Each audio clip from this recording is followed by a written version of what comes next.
Сега, како да ги анимираме децата и дали таа дигитализација треба нагло да се пресече, значи од денеска нема веќе мобилни телефони. Најдобро е да сме поблиску до природата, значи во она природно опклужување на детето. Ајде едноставно да замислиме што би правеле ние доколку не постоеше технологијата, како не одгледувале нас. Ние нормално дека не можеме да се вратиме и не треба да се вратиме во некое дамнешно време. Не можеме живееме на таков начин како што се живеело тогаш. Меѓутоа, тоа биле природни услови за одгледување на едно детенце и во еден природен развиток на едно детенце. Овие услови во кои ние ги одгледуваме децата, ние не сме виновни, меѓутоа така ги одгледуваме децата, се неприродни. Не му се природни на мозокот, не му се природни на развитокот на детето, за да се развие правилно. За да, доколку сакаме да му помогнеме на детето, а наша обврска е како стручни лица и вие како медиуми да говориме за тоа, мораме да се вратиме на оној природен начин на одгледување на децата без максимална употреба на технологијата. Технологијата е нешто што може да ни помогне, од што може многу нешто да се научи, меѓутоа дозирано и паметно да се употребува. Какви играчки да користат децата? Ја, например, не се слагам со таа девиза и не сега, нели, да се купува на детето све што ќе види.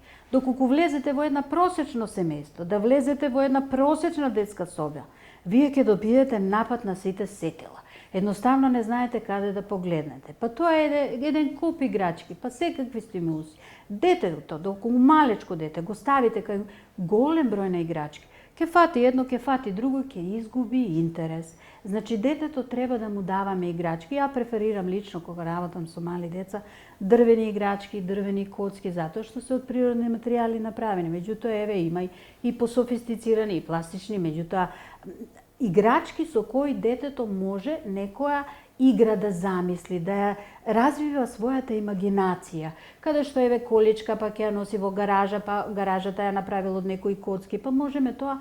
Уште поарно е, доколку сакаме и најдеме време, па сами да изготвуваме играчки, па од картон да правиме кучички на малите куклички, како нас порано што не играли, како ние што сме играле порано, за да детето направи една ситуација во која што може да замислува, па ете прави ручек од пластични, например, или дрвени состојки, па го меша на шпоретот, па автомобилчето, па куклата ја заспева, па и шие, фустанчиња, девојчињата се по такви работи.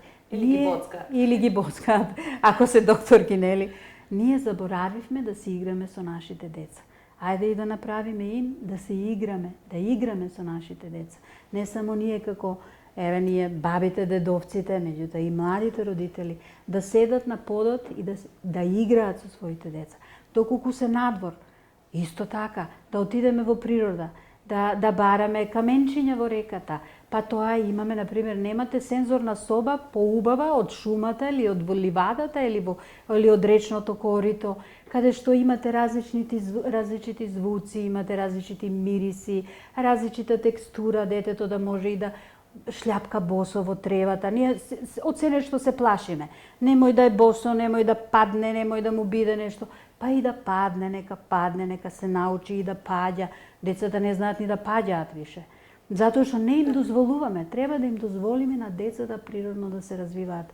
Сето она што може детето само да го направи, да му дозволиме само да направи.